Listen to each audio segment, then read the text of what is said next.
Hi எல்லாருக்கும் வணக்கம். இன்றைக்கு வந்து நெத்தலி கருவாடை வச்சு ஒரு சூப்பரான பிரட்டல் எப்படி செய்கிறதுன்னு சொல்லி இந்த வீடியோவில் பார்க்கலாம். இந்த நெத்தலி கருவாடு பிரட்டல் வந்து வெள்ளைப்புட்டோட சாப்பிட்டா ரொம்ப ரொம்ப சூப்பராக இருக்கும்.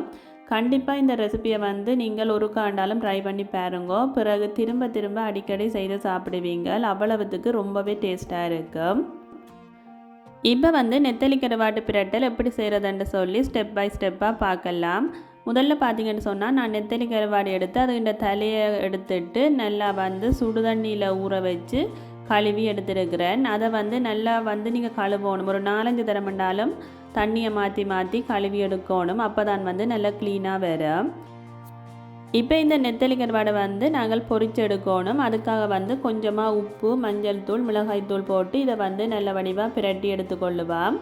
இதை வந்து நாங்கள் நல்ல முருகலாக பொரிச்சு எடுக்கணும். முருகலாக பொரிச்சு எடுத்துகிட்டு தான் நாங்கள் இதில் வந்து பிரட்டல் கறி செய்ய போகிறோம்.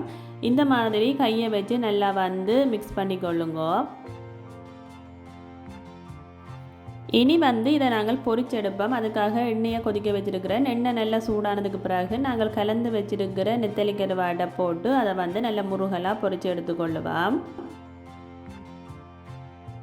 இந்த மாதிரி நல்ல மொறுப்பாக பொரிச்சு எடுத்து வச்சுக்கொள்ளுங்க. அப்போ தான் வந்து இந்த பிரட்டல் கறி செய்ய நல்ல டேஸ்ட்டாக இருக்கும். கொஞ்சம் மாறினதுக்கு பிறகு சாப்பிட்டு பார்த்தீங்கன்னு சொன்னால் நல்ல மொறுண்டு இருக்கணும். அப்போ தான் வந்து இந்த கறி செய்ய ரொம்பவே வந்து சூப்பராக இருக்கும். இப்போ வந்து ஒரு பேன் எடுத்துகிட்டு அதில் வந்து எண்ணெய் விட்டுருக்கிறேன். எண்ணெய் சூடானதுக்கு பிறகு பெருஞ்சீரகம் சேர்த்துக்கொள்கிறேன். அது கொஞ்சம் பொரிஞ்சதுக்கு பிறகு வெட்டி வச்சுருக்கிற வெங்காயத்தையும் பச்சை மிளகாயையும் சேர்த்து வதக்க போகிறேன். வெங்காயம் வந்து கொஞ்சம் அதிகமாக சேர்த்துக்கொள்ளுங்க. அப்போ தான் வந்து ரொம்பவே டேஸ்ட்டாக இருக்கும். இப்போ வந்து இந்த வெங்காயம் வந்து நல்லா பொரிஞ்சு வர வேணும். அந்த அளவுக்கு வரும் வரைக்கும் நாங்கள் வதக்கி கொள்ள வேணும். இப்போ பார்த்தீங்கன்னு சொன்னால் வெங்காயம் நல்லா வதங்கி வந்துட்டுது. இந்த நேரத்தில் வந்து நான் கறிவேப்பிலை சேர்த்துக்கொள்கிறேன். கறிவேப்பிலையும் வந்து கொஞ்சம் கூடுதலாக சேர்த்திங்கன்னு சொன்னால் நல்ல வாசமாக இருக்கும். இனி வந்து இதுக்குள்ளே நான் கொஞ்சமாக உப்பு சேர்த்துருக்கிறேன். உப்பையும் சேர்த்து இதை வந்து வதக்கி கொள்ளுவேன். அடுத்ததாக பார்த்தீங்கன்னு சொன்னால் ஒரு சின்ன தக்காளி பழத்தை எடுத்து இந்த மாதிரி கட் பண்ணிவிட்டு அதையும் சேர்த்து வதக்கி கொள்கிறேன். தக்காளி பழத்தை சேர்த்துட்டு ஒரு கலந்து விட்டுட்டு அதுக்குள்ளே வந்து கொஞ்சமாக இஞ்சி பூண்டு பேஸ்ட்டும் சேர்த்து அதை வந்து நாங்கள் வதக்கி கொள்ளுவோம். இஞ்சி பூண்டு பேஸ்ட்டு அந்த பச்சை மணம் போகிற வரைக்கும் நாங்கள் வதக்கணும். அடுத்ததாக பார்த்தீங்கன்னு சொன்னால் புளிக்கரைசல் எடுத்துருக்கிறேன். புளியை வந்து தண்ணி விட்டு கரைச்சிட்டு அந்த தண்ணியை வந்து இதுக்குள்ளே கொஞ்சமாக சேர்த்து கொள்ளுவோம். முதல்ல வந்து கொஞ்சமாக சேர்த்துட்டு அதுக்கு பிறகு வந்து பத்தாட்டி நாங்கள் பார்த்து சேர்த்து கொள்ளலாம். புளித்தண்ணியை சேர்த்துட்டு கொஞ்சம் நேரம் வதக்கி விட்டுட்டு அதுக்கு பிறகு பார்த்தீங்கன்னு சொன்னால் கறித்தூள் சேர்த்துக்கொள்கிறேன். நாங்கள் குழம்புகளுக்கெல்லாம் பாவிப்போம் தானே, அந்த கறித்தூள் தான் சேர்த்துருக்கிறேன். அது வந்து அதிகமாக போடக்கூடாது. ஒரு கரண்டி சேர்த்துருக்கிறேன். நிறைய போட்டிங்கன்னு சொன்னால் பிறகு நல்ல உரைப்பாக இருக்கும். உங்களோட உரைப்புக்கு ஏற்ற மாதிரி நீங்கள் போட்டுக்கொள்ளலாம். தூளை சேர்த்துட்டு வதக்கிட்டு ஒரு நிமிஷம் அப்படி கொஞ்சம் எண்ணெயில் வதக்கிட்டு அதுக்கு பிறகு வந்து கொஞ்சமாக தண்ணி சேர்த்து கொள்ளுவோம்.